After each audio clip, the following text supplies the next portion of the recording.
శుక్లాంబరధరం విష్ణుం శశివర్ణం చతుర్భుజం ప్రసన్నవదనం ధ్యాయేత్ సర్వవిఘ్నోపశాంతయే. గురుర్బ్రహ్మా గురుర్విష్ణుః గురుర్దేవో మహేశ్వరః గురుః సాక్షాత్ పరం బ్రహ్మ తస్మై శ్రీగురవే నమః. వ్యాసాయ విష్ణురూపాయ వ్యాసరూపాయ విష్ణవే నమో వై బ్రహ్మనిధయే వాసిష్ఠాయ నమో నమః. కూజంతం రామ రామేతి మధురం మధురాక్షరం ఆరుహ్య కవితాశాఖాం వందే వాల్మీకికోకిలం. శృతిస్మృతిపురాణానాం ఆలయం కరుణాలయం నమామి భగవత్పాదశంకరం లోకశంకరం. వాగర్ధావివ సంపృక్తౌ వాగర్ధప్రతిపత్తయే జగతః పితరౌ వందే పార్వతీ పరమేశ్వరౌ. సూక్తిం సమగ్రయతున స్వయమేవ లక్ష్మీ శ్రీరంగరాజమహిషీ మధురైకటాక్షైః. వైదగ్ధ్యవర్ణగుణగుంభనగౌరవైర్యాం ఖండూలకర్ణకుహరాः కవయోధయంతి. హైమోర్ధ్వపుండ్రమజహన్మకుటం సునాసం మందస్మితం మకరకుండలచారుగండం. బింబాధరం బహుళదీర్ఘకృపాకటాక్షం శ్రీవేంకటేశముఖమాత్మని సన్నిధత్తాం. విమలపటి కమలకుటి పుస్తకరుద్రాక్షసస్తహస్తపుటి కామాక్షి పక్ష్మలాక్షి కలిత విపంచి విభాసి వైరించి. మనోజవం మరుతతుల్యవేగం జితేంద్రియం బుద్ధిమతాం వరిష్టం. వాతాత్మజం వనరయూధముఖ్యం శ్రీరామదూతం శిరసా నమామి. ఆపదామపహర్తారం దాతారం సర్వసంపదాం లోకాభిరామం శ్రీరామం భూయో భూయో నమామ్యహం. హరి ఓం. పరమేశ్వర స్వరూపమైన సభకి నమస్కారం. భగవతే నమః అన్నారు శంకర భగవత్పాదుల్ని. భగవతే నమః అంటే భ గ వ అన్న 3 అక్షరముల చేత 6 విషయములను ప్రతిపాదిస్తారు. అవి సమగ్రముగా అంటే పరిపూర్ణముగా మాహాత్మ్యము, ధైర్యము, కీర్తి, సంపద, జ్ఞానము, వైరాగ్యము ఎవరి యందు ప్రకాశిస్తాయో వారిని భగవత్ శబ్దము చేత పిలుస్తారు. శంకర భగవత్పాదాచార్యాయ నమః. భగవత్ శబ్దము శంకరులకు అన్వయము. సాక్షాత్తు శివుడే కాబట్టి శంకరాచార్యుల వారు భగవన్ శివాష్టోత్తర శతనామావళిలో ఉంది కదా, భగవన్ అన్న నామం శివుడికి ఉంది. అట్లాగే ఆయన అవతారమే కాబట్టి శంకరాచార్యుల వారు కూడా భగవతే నమః. అంతేకాదు పరిపూర్ణముగా నిండి ఉన్నటువంటి వాడెవరో ఆయనను మాహాత్మ్యము అని పిలుస్తారు. అణోరణీయాన్ మహతో మహీయాన్ అంటారు కదా. అణువు కన్నా చిన్నవాడు, మహత్తు కన్నా పెద్దవాడు. అంటే ఆయన లేనిది లేదు. ఆయన ఇక్కడొక్క చోట ఉండడండి అని చెప్పడానికి అవకాశం లేకుండా అంతటా పూర్ణముగా నిండిపోయిన వాడెవరో ఆయన భగవంతుడు. ఆ పాతాళ నభస్థలాంత భవన బ్రహ్మాండమావిస్ఫురత్ జ్యోతిస్ఫాటికలింగమౌళి విలసత్పూర్ణేందువాంతామృతై అస్తూకాప్లుతమేకమీశమనిశం రుద్రానువాకాన్ జపం ధ్యాయేత్ ఈప్సిత సిద్ధయే ధ్రువపదం విప్రోభిషించేచ్చివం. బ్రహ్మాండ వ్యాప్త దేహాభసిత హిమరుచాభాసమానా భుజంగై కంఠే కాళాః కపర్దాః కలిత శశికళాశ్చండ కోదండహస్తా త్రిక్షా రుద్రాక్షమాలా సలిత వపుషశాంభవా మూర్తిభేదాః రుద్రాశ్రీ రుద్రసూక్త ప్రకటిత విభవాన ప్రయచ్చస్తు సౌఖ్యం అంటారు. బ్రహ్మాండ వ్యాప్త దేహ స్థావర జంగమాదులంతటా కూడా నిండిపోయినవాడు. ఆయన తప్ప నిజానికి ఏం లేదు. ఆరోపింపబడినది జగత్ అని కదా శంకరాచార్యుల వారు. ఆయనే ఉన్నది కాబట్టి అంతటా నిండిపోయినవారు. సత్యాత్మనే నమః అన్న నామము చేత అంతటా నిండిపోయినవారు శంకర భగవత్పాదులు. కాబట్టి మాహాత్మ్యము, ధైర్యము. ధైర్యము అంటే పట్టుదల. అంత పట్టుదలతో ఒక కార్యాన్ని సాధించాలి అంటే సాధించాలి. మనసులో ఏర్పడిన సంకల్పము కార్యముగా రూపాంతరము చెందాలి. ఒక సంకల్పము కార్యముగా రూపాంతరము చెంది రావాలి అంటే మధ్యలో ఎంత పరిశ్రమ, దక్షత, భయపడకుండా నిలబడగలగడం, అధిగమించడం, ఇన్నిటిని సాధించగలిగితేనే ఇవన్నీ ఉంటే ధైర్యము అంటారు. ఆ ధైర్యముతో పాటుగా ధృతి అంటే ఇన్ని చేయడం మనమైతే ఏం చేస్తాం? చేతులతో చేశామంటాం, బుద్ధితో చేశామంటాం, మేధతో చేశామంటాం. భగవంతుడు చేసేటటువంటి పనులు కొలతకు అందవు. అప్పుడు మీరు చెప్పేటటువంటి సమయానికి ఆయన చేసేదానికి సంబంధం ఉండదు. ఇన్ని కోటాను కోట్ల ప్రాణుల్ని, ఇన్ని బ్రహ్మాండములను ఆయన ఎలా సృష్టించాడు అంటే ఆయన చేత్తోటి బుద్ధితోటి చేయడు. కేళిలోల విలసదృగ్జాల సంభూతనానా కంజాత భవాండ కుంభకు మహానందాంగన ఢింబకున్ అంటారు పోతన గారు. కేవలము మనసులో సంకల్పము కలిగితే తన చూపుల చేత చేసేస్తాడు. 32 ఏళ్లలో శంకరాచార్యులు వారు ఇన్ని ఎలా చేశారంటే అది భగవత్ అవతారం. అందుకని ఆయనకి అన్వయమైంది ఆ ధైర్యం. అట్లాగే కీర్తి, అసలు శంకరాచార్యులు వారి కీర్తికి అంతేమిటి, ఎంత గొప్ప కీర్తి అయింది. ఎన్ని వేల సంవత్సరాలైపోయినా ఆయన కీర్తి అట్లాగే నిలబడిపోతుంది అంతే. అంతటి మహాకీర్తివంతులు. అందుకే యం విష్ణురింద్ర శంభుశ్చ బ్రహ్మలోక పితామహు స్తువంతి వివిధై స్తోత్రై అంటారు. ఆ శంభుదేవుడైనటువంటి పరమశివుణ్ణి అందరూ కూడా నిరంతరము స్తోత్రము చేస్తూనే ఉంటారు. అట్లా స్తోత్రం చేయబడేవాడు ఎవరున్నాడో ఆయన అందరికీ సార్వభౌముడు. శ్రీశైలే స్వర్ణశృంగే మణిగణరచితే కల్పవృక్షాళిశీతే స్పీతే సవర్ణ రత్న స్ఫురిత నవగృహే దివ్యపీఠే శుభార్హ్యే ఆసీన సోమచూఢ సకరుణనయన సంగరస్మేరవక్త్ర శంభుశ్రీ భ్రమరీశ ప్రకటిత విభవో దేవతా సార్వభౌమ అంటారు. దేవతా సార్వభౌముడు. అందుకని ఆయన అందరి చేత కీర్తింపబడుతూ ఉంటాడు పరమశివుడు. ఆ శివావతారం శంకరాచార్యులు వారు. ఆయన ఎవరి చేత కీర్తింపబడలేదు? అందరి చేత కీర్తింపబడ్డారు.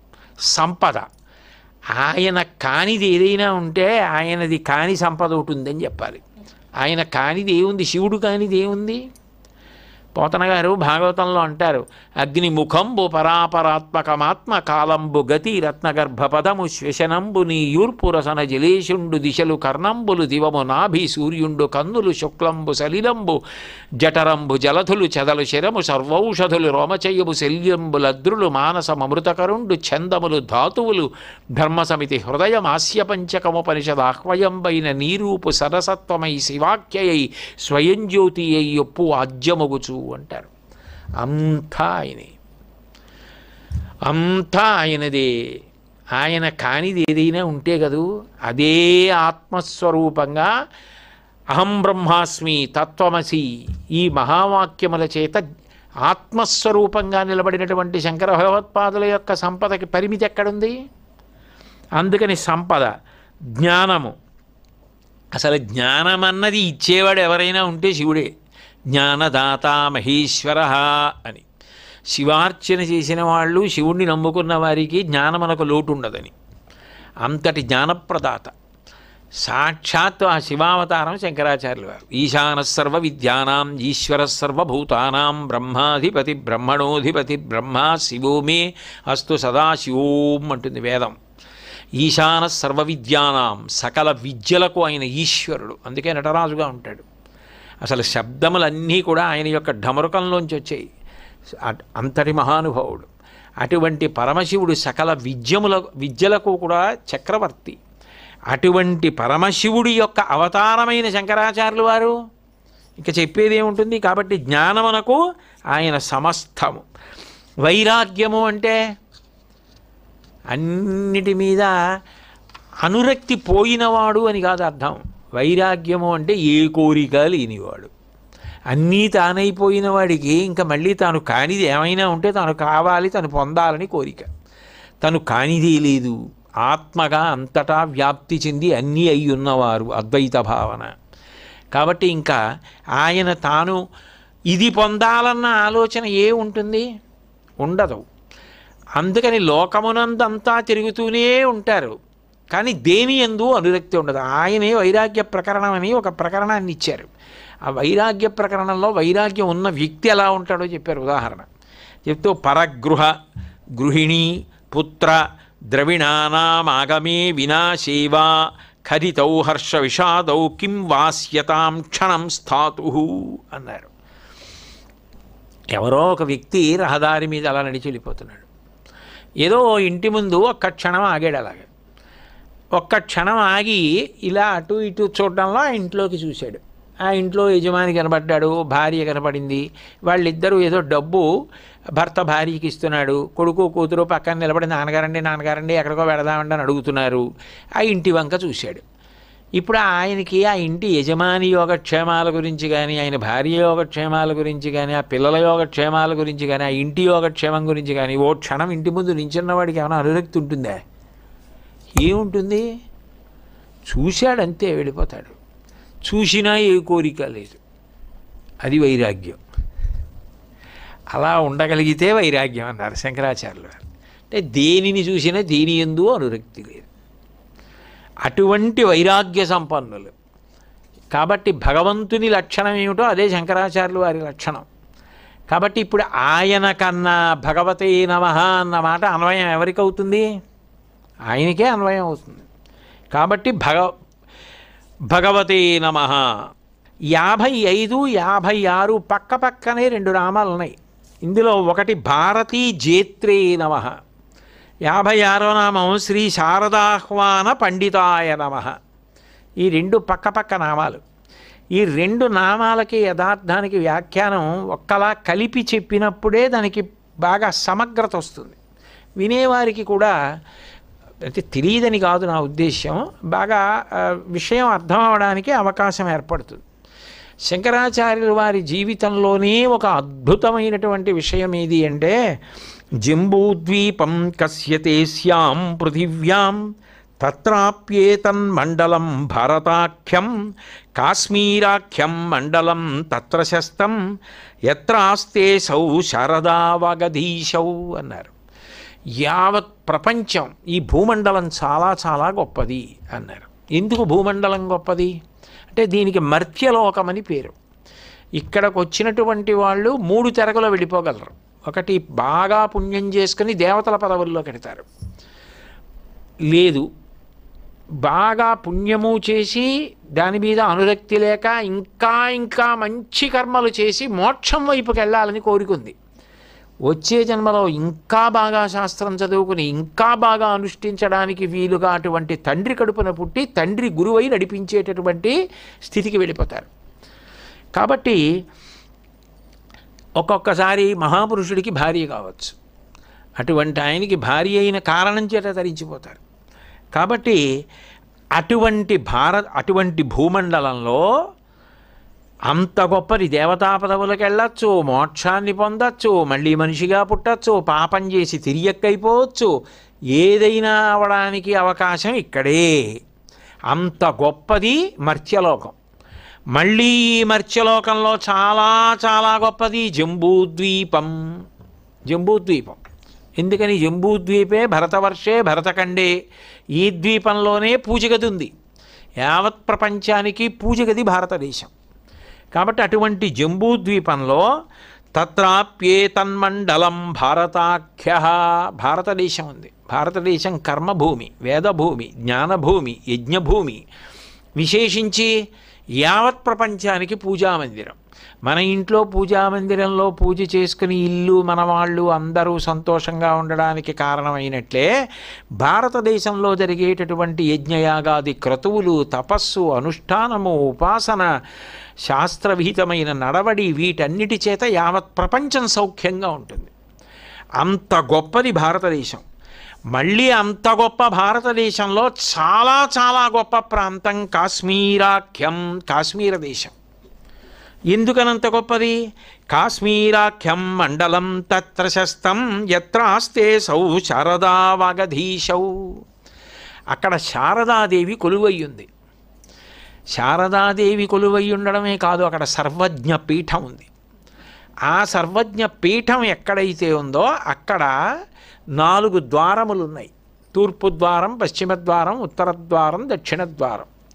సర్వజ్ఞ పీఠం మీద 4 కుర్చీలు వేసి ఉంటాయి. తూర్పున ఒక కుర్చీ, ఉత్తరానికి ఒక కుర్చీ, దక్షిణానికి ఒక కుర్చీ, పశ్చిమానికి ఒక ఆసనం.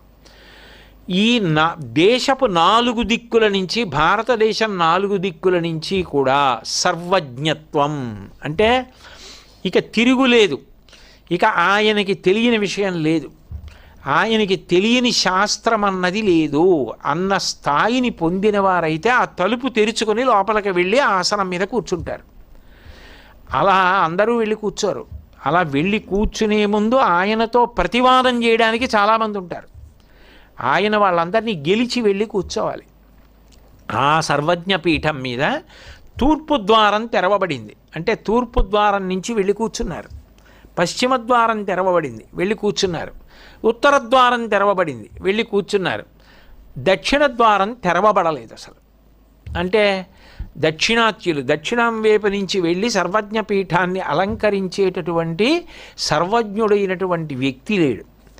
అటువంటి సమయంలో శంకరాచార్యుల వారు ఆ సర్వజ్ఞ పీఠానికి వెళ్ళారు. వెళ్ళి సర్వజ్ఞ పీఠాన్ని అధిరోహిస్తాను అన్నారు. అబ్బో, ఎన్నో వాదనల వాళ్ళు అడ్డొచ్చారు, అసలు ఆ తలుపు తెరవడానికి వీల్లేదని. మమ్మల్ని అందరినీ ఓడిస్తేనే, ఓడించడం అంటే గెలిచేయడం అన్న మాట కాదు, మా మనసు అంగీకరించేటట్టుగా నీ సిద్ధాంతాన్ని మాకు నచ్చచెప్పాలి. అలా చెప్తే మా దాంట్లో దోషం ఉందని మేము తెలుసుకుని అప్పుడు అంగీకరిస్తాం. వాళ్ళందరితోటి వాదించి ఇన్ని సిద్ధాంతాల వాళ్ళని మెప్పించారు. మెప్పించి పద్మపాదాచార్యుల వారి చేయి పట్టుకుని సర్వజ్ఞపీఠం ఎక్కడానికి సిద్ధపడుతున్నారు. ఎక్కుతుంటే సాక్షాత్తుగా సరస్వతీదేవి అశరీరవాణిగా మాట్లాడింది. అది శారదాఖ్యా కదా మరి, అందుకని సరస్వతీదేవి మాట్లాడింది. ఆవిడంది, సర్వజ్ఞత్యైకేవ భవేన్న హేతు పీఠాధిరోహే పరిశుద్ధతా చ సౌతేస్తివా నీతి విచార్యమేత తిష్టక్షణత్వం కురు సాహసమ్మా. శంకరా, సాహసం చేయకు. నువ్వు అందరినీ గెలిచావేమో, కానీ నువ్వు సర్వజ్ఞపీఠం మీద దక్షిణ దిక్కు నుంచి వెళ్ళి కూర్చోవడానికి వీలు లేదు. ఎందుకు కూర్చోవడానికి వీలు లేదు అంటావేమో, నీకు సర్వజ్ఞత్వం ఉన్నది అన్న విషయంలో నేను అంగీకరిస్తున్నాను. నేను సరస్వతీదేవిని, ఇంకా నేను చెప్పిన తర్వాత దానికి ఎదురు లేదు కదా. నువ్వు సర్వజ్ఞుడివి. అయితే సర్వజ్ఞపీఠాన్ని అధిరోహించాలి అంటే కేవలం ఒక జ్ఞానం ఒక్కటి ఉంటే సరిపోదు, ఆత్మ పరిశుద్ధి ఉండాలి. నీ యందు ఆత్మ పరిశుద్ధి లేదు, అందుకని నువ్వు కూర్చోవడానికి వీల్లేదండి. నా యందు ఏ ఆత్మ పరిశుద్ధి లేదు అని అడిగారు శంకరాచార్యులు వారు.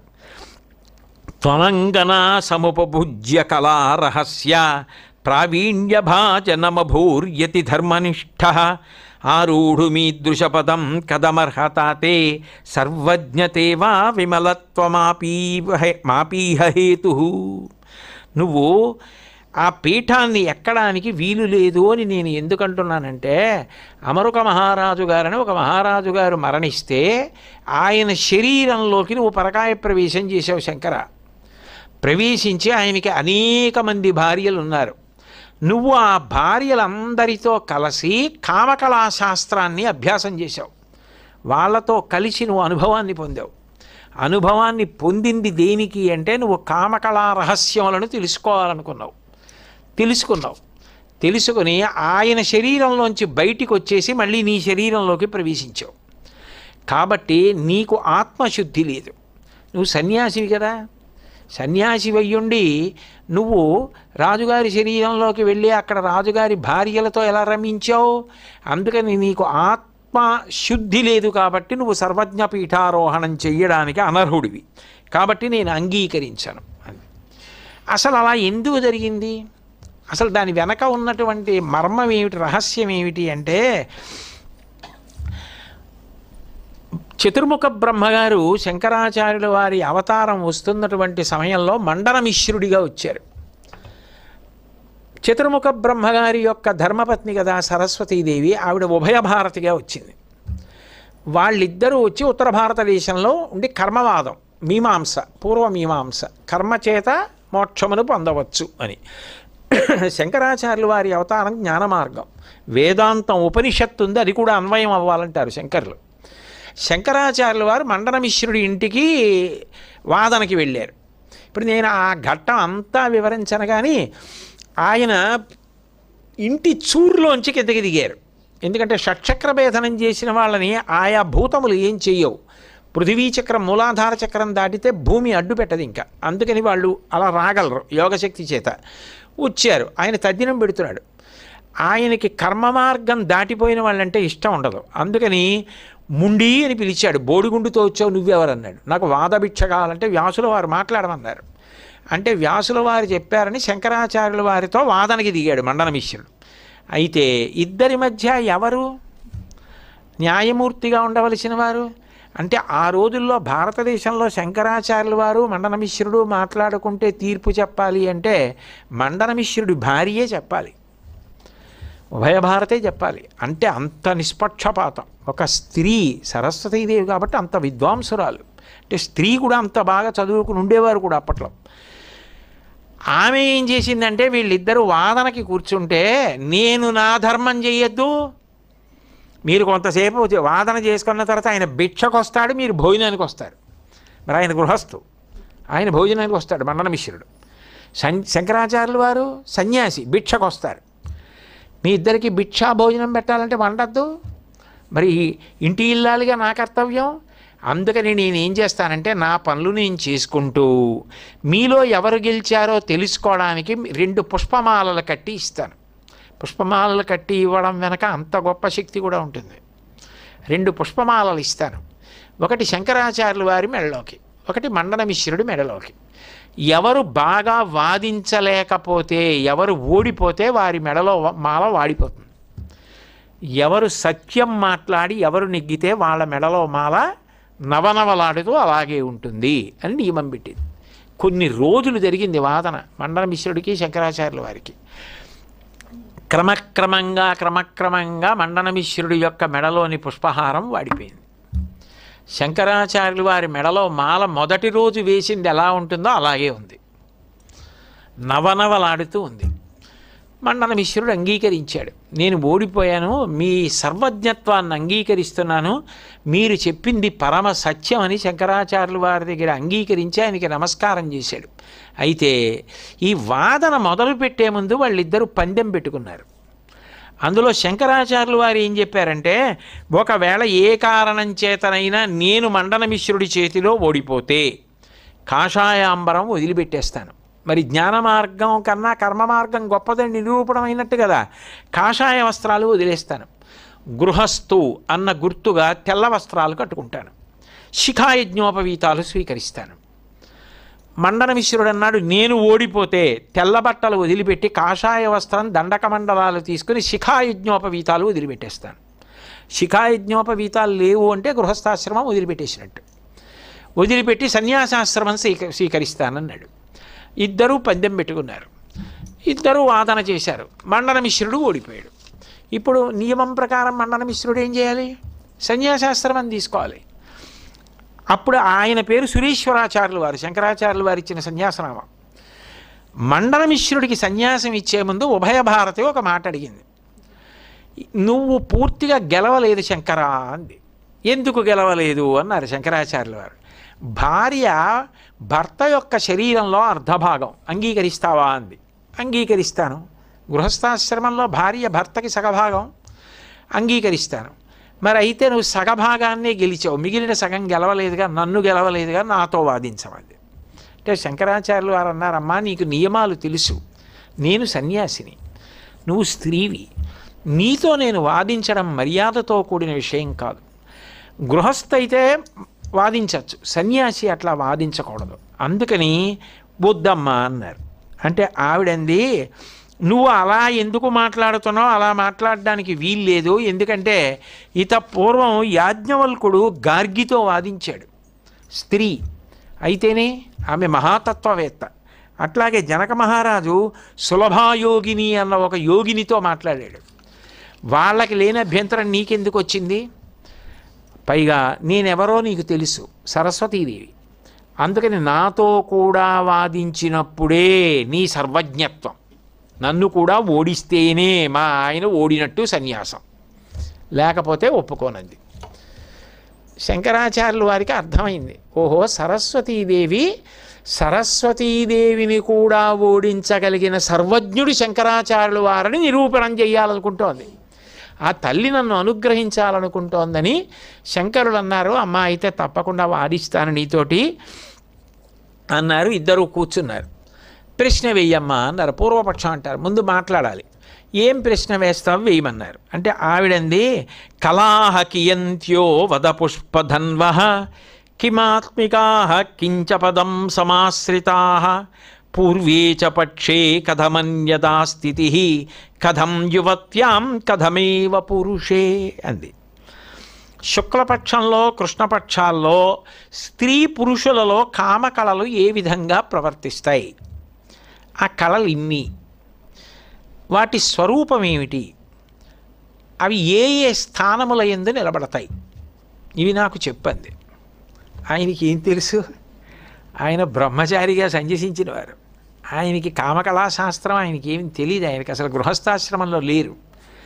అందుకని ఆయనకి ఏం చేయాలో అర్థం కాలేదు. అమ్మ నాకు తెలియదు అంటే పవిత్రతే, కానీ తెలియదు అంటే నువ్వు వాదనలో ఓడిపోయావు కదా, కాబట్టి మా ఆయన సన్యాసం తీసుకోక్కర్లేదు అంటే శంకరులు సర్వజ్ఞులన్న కీర్తికి అప్రతిష్ట వస్తుంది. ఇప్పుడు ఆయనకి తెలిసే అవకాశం లేదు, ఆశ్రమ భ్రష్టత్వం వస్తుంది తెలుసుకునే ప్రయత్నం చేస్తే. అదే అనుభవం చేత కానీ చెప్పే జవాబు కాదు. అందుకని ఎట్లా ఆయనకి పెద్ద సమస్య ఏర్పడి శంకర్లు అన్నారమ్మా నాకు ఒక్క నెల సమయం ఇయ్యమ్మా, నెల పోయాక మళ్ళీ వచ్చి మాట్లాడతానన్నారు. సరే ఇస్తానంది సరస్వతి. చాలా జటిలమైన సందర్భం, ఏం చేస్తారో చూద్దాం అనుకుంది. శంకరాచార్యులు వారు బయలుదేరి వెళుతుంటే అమరక మహారాజు గారని ఒక మహారాజు గారు మరణించారు. ఆయనకి అనేక మంది భార్యలు, దక్షిణ నాయకుడు ఆయన. వాళ్ళందరూ ఏడుస్తున్నారు. శంకరాచార్యులు వారు పద్మపాదాచార్యులు వారిని పిలిచి, నా శరీరాన్ని నువ్వు చాలా జాగ్రత్తగా కాపాడుతుండు, నేను రాజుగారి శరీరంలోకి ప్రవేశిస్తాను. ఈ శరీరం సన్యసించిన శరీరంతో దోషం జరగకూడదు. రాజుగారి శరీరం గృహస్థాశ్రమంలో ఉన్న శరీరం, దానికి అది ధర్మం. అందులో నేను సాక్షిగా ఉంటాను. విషయాన్ని గ్రహించి తెలుసుకునేటటువంటి వ్యక్తిగా, కేవలము విషయము తెలుసుకునేవాడిగా ఉండి ఈ 30 రోజుల్లో కృష్ణపక్ష శుక్లపక్షాలు నడుస్తాయి కాబట్టి కామకళాశాస్త్రాన్ని అధ్యయనం చేస్తానని ఈ శరీరం వదిలి ఆ శరీరంలోకి వెళ్ళారు. వెళ్ళి ఆ శరీరంతో అమరక మహారాజు గారి యొక్క భార్యల యందు ప్రవర్తించారు. శుక్లపక్ష కృష్ణపక్షాలు నల్లాళ్ళు పూర్తయిపోయాయి. ఆ శాస్త్రమనందు పరిపూర్ణులయ్యారు. కేవల సాక్షి మాత్రంగా విషయ పరిజ్ఞానమును పొంది వెనక్కి వచ్చి మళ్ళీ సన్యాసి శరీరంలోకి వచ్చారు. వచ్చి మళ్ళీ ఉభయ భారతి ఇంటికి వచ్చారు. వచ్చి అమ్మ మాట్లాడతానన్నారు. ఆవిడంది, నాకు అర్థమైంది, నీకు తెలుసంది. నాకు అన్నీ తెలుసు, నువ్వు గెలిచావు, నీ సర్వజ్ఞత్వాన్ని నేను అంగీకరిస్తున్నాను, కాబట్టి మా వారు సన్యాసం తీసుకోవచ్చు. నేను సరస్వతీదేవిని. శంకరా నీకు తెలుసా విషయం, ఆయన బ్రహ్మగారి అంశలో వచ్చినవారు. నేను సత్యలోకానికి వెళ్ళిపోతున్నాను, ఇక్కడ ఇంకా నాకు అవసరం లేదు. ఎందుకంటే మా వారు సన్యాసం తీసుకున్నాక ఇక్కడ నేను ఎందుకు, ఇంకా ఇక్కడ ఆయన అవతారం పూర్తయ్యాక మళ్ళీ బ్రహ్మగారిగా వస్తారు, నేను వెళ్ళిపోతున్నాను సత్యలోకానికి అంది. వనదుర్గ మంత్రముల చేత కట్టేశారు శంకరాచార్యుల వారు సరస్వతీదేవిని. నువ్వు వెళ్ళడానికి వీలు లేదన్నారు. ఎందుకు వెళ్ళడానికి వీలు లేదంది ఆవిడ. అంటే నేను భవిష్యత్తులో పీఠములు స్థాపన చేస్తాను, ఆ పీఠములలో ప్రత్యేకించి ఉత్తరాన కాశ్మీరంలో ఉంది శారదాఖ్య, దక్షిణాన నేను పెట్టేటటువంటి పీఠం శారదాపీఠం అవుతుంది శృంగేరి. అక్కడ నువ్వు ఉండి పూజలు అందుకోవాలి. ఈ దేశంలో సరస్వతీ కటాక్షానికి లోటు ఉండకూడదు. అందుకని సరస్వతీ పూజలు అన్ని పీఠాలలో నువ్వు శారదా అన్న పేరుతో శారదా చంద్రమౌళీశ్వరులు, అందుకే ప్రతి చోట నువ్వు పూజలు అందుకోవాలి, నువ్వు వెళ్ళడానికి వీల్లేదన్నారు. ఆ తర్వాత ఆవిడ, అయితే నేను నిన్ను పీఠాలలో పూజ స్వీకరించి నీ కోరిక తీరుస్తానని అనుమతి తీసుకుని వెళ్ళింది సరస్వతీదేవి. ఇది సరస్వతీదేవికి తెలుసు. తను ఒకప్పుడు శంకరాచార్యుల వారిని ఇటువంటి జటిలమైన ప్రశ్న వేసి ఓడించానన్న విషయం, ఓడించడానికి ప్రయత్నించాను. శంకరాచార్యుల వారు శరీరంలోంచి ఇంకో శరీరంలోకి పరకాయ ప్రవేశం చేసి శాస్త్రాన్ని నేర్చుకుని తనని ఓడించారన్న విషయం తెలుసు సరస్వతీదేవికి. కానీ లోకంలో తెలిసి తెలియని వాళ్ళు శంకరాచార్యుల వారు ఒకప్పుడు తన శరీరంలోంచి ఇంకో శరీరంలోకి వెళ్ళారు కదా అంటారేమో. కాదు, శంకరాచార్యుల వారి గొప్పతనాన్ని లోకానికి చెప్పడానికి సర్వజ్ఞపీఠం ఎక్కుతుంటే కాశ్మీరంలో ప్రశ్న వేసి ఆపేసింది. నీ ఆత్మశుద్ధికి తార్కాణం చెప్పింది. అంటే అప్పుడు శంకరాచార్యుల వారు ఓ మాట అన్నారు, అమ్మా నాస్మంచరీరే కృతకిల్బిషోహం జన్మ ప్రభృత్యంబ నసందిహేహ వ్యథాయి దేహాంతర సంశ్రయాద్యా నతేన లిప్యేత హి కర్మణాన్యః. అమ్మా నువ్వు సరస్వతివి, శారదవి, సర్వజ్ఞురాలివి, నీకు తెలియందేం లేదు. ఏ శరీరంతో నేను ఈ భూమి మీదకి అవతారంగా వచ్చాను? ఈ శరీరంతో వచ్చాను. దీనికి నాన్నగారు పెట్టింది శంకర, గురువుగారు ఇచ్చింది పేరు శంకర. సన్యాసాశ్రమం తీసుకున్నది ఏ శరీరం? ఈ శరీరం. నియమములు పాలనం ఏ శరీరం? ఈ శరీరం. నేను కామకళాశాస్త్రంలో నిన్ను గెలవడానికి నేను ఈ శరీరాన్ని ఉపయోగించలేదు, నీకు తెలుసు. ఈ శరీరాన్ని పవిత్రంగా అలాగే ఉంచి పరకాయ ప్రవేశం చేశాను, రాజు శరీరంలోకి వెళ్ళాను. అక్కడ రాజు శరీరానికి ధర్మం తన భార్యలతో రమించడం. అక్కడ నేను శాస్త్రాన్ని అధ్యయనం చేశాను, అది కూడా నీకు తెలుసు. అందుకే నీ దగ్గరికి వచ్చినప్పుడు నువ్వు వెంటనే అంగీకరించావు, నీకు ఇప్పుడు శాస్త్ర పరిజ్ఞానం ఉందని. నేను మళ్ళీ శరీరంలోకి వచ్చిన తరువాత ఈ శరీరంలోకి నేను వచ్చిన దాదిగా ఇప్పటి వరకు ఈ శరీరంతో నేను చేసిన దోషమన్నది ఏదీ లేదు, నీకు తెలుసు. అంత పవిత్ర శరీరం ఇది. కాబట్టి జన్మ ప్రహృత్యంబన సందిహేహం, ఎప్పుడు ఈ శరీరము అమ్మ కడుపులోంచి వచ్చిన దగ్గర నుంచి ఇప్పటి వరకు ఈ శరీరముతో నేను చేసిన దోషమే లేదు. అప్పుడు నాకు ఆత్మశుద్ధి లేదని నువ్వు ఎలా చెప్తావు? నేను ఎందుకు అనర్హుడనవుతాను సర్వజ్ఞపీఠాన్ని అధిరోహించడానికి? నతేన లిప్యేతి హి కర్మణాన్యః, నేను అన్యకర్మలు ఏం చేశాను ఈ శరీరంతో? ఎలా అన్వయం అని అడిగారు. నువ్వే కదా ప్రశ్నిస్తే నేను శాస్త్రాధ్యయనం చేశానంతే, శరీరం మారి ధర్మ విరుద్ధం లేకుండా. కాబట్టి నాకు ఎలా అన్వయం అవుతుందని. శంకరా, నిన్ను నేను పరిపూర్ణంగా మెచ్చుకుంటున్నాను. ఇది రేపు నిజానికి సరస్వతీదేవి ఎందుకు అడిగిందంటే, తెలిసి తెలియని వాళ్ళు భవిష్యత్తులో శంకరాచార్యుల వారి చరిత్ర చదివి శంకరులు అలా ఎందుకు చేశారని అడగకుండా ఉండడానికి నీ చేత చెప్పించాను. నువ్వు ఎంత సాక్షి మాత్రంగా అధ్యయనం చేసి వచ్చి నాతో మాట్లాడావో నాకు తెలుసు. కించిత్ దోషం నీ యందు లేదు, నువ్వు సర్వజ్ఞపీఠారోహణం చేయవచ్చు. ఇది నిరూపించడానికి నీతో మాట్లాడాను సుమా, అన్యథా కాదు అని చెప్పింది. వెంటనే శంకరాచార్యులు వారు పద్మపాదాచార్యులు వారి చెయ్యి పట్టుకోవడం అంటే ఎక్కలేక కాదు, మోకాళ్ళ నిప్పని కాదు, అదో రాజసం. అప్పుడు సర్వజ్ఞపీఠారోహణం చేస్తే అప్పుడు దక్షిణ అని ఉన్నటువంటి ద్వారం తెరిచారు. యావత్ భారతంలో సర్వజ్ఞపీఠానికి దక్షిణాన ఉన్న ద్వారం మూతపడిపోయి ఉంటే అది తెరిచి అందరు పండితులు విద్వాంసులతో మాట్లాడితే సరస్వతీదేవితో 2 మాటలు మాట్లాడి గెలిచి సర్వజ్ఞపీఠారోహణం చేసినటువంటి మహాపురుషులు శంకర భగవత్పాదులు. అది చెప్పడానికి భారతీ జేత్రే నమః, శ్రీ శారదాహ్వాన పండితాయ నమః 2 నామములు శంకరాచార్యుల వారికి అన్వయం. కాబట్టి ఇక్కడ ఇవాళ ఈ నామాల పరిశీలన పూర్తి చేస్తూ మళ్ళీ రేపు సాయంకాలం 6:30 తిరిగి కలుసుకున్నప్పుడు శంకర భగవత్పాదులు నా చేత ఏది పలికిస్తే అది పలకగలవాడదని మనవి చేస్తూ, మంగళాశాసన పరై మదాచార్య పురోగమై సర్వైశ్చ పూర్వైరాచార్యై సత్కృతాయాస్తు మంగళం.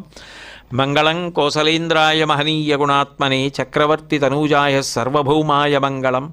ఉమాకాంతాయ కాంతాయ కామితార్థప్రదాయినే శ్రీగిరీశాయ దేవాయ మలినాథాయ మంగళం. సర్వం శ్రీ ఉమామహేశ్వర పరబ్రహ్మార్పణమస్తు. స్వస్తి. మంగళాశాసన పరై మదాచార్య పురోగమై సర్వైశ్చ పూర్వైరాచార్యై సత్కృతాయాస్తు మంగళం. మంగళం కోసలేంద్రాయ మహనీయ గుణాత్మనే చక్రవర్తి తనూజాయ సర్వభౌమాయ మంగళం. ఉమాకాంతాయ కాంతాయ కామితార్థప్రదాయినే శ్రీగిరీశాయ దేవాయ మలినాథాయ మంగళం. సర్వం శ్రీ ఉమామహేశ్వర పరబ్రహ్మార్పణమస్తు. స్వస్తి.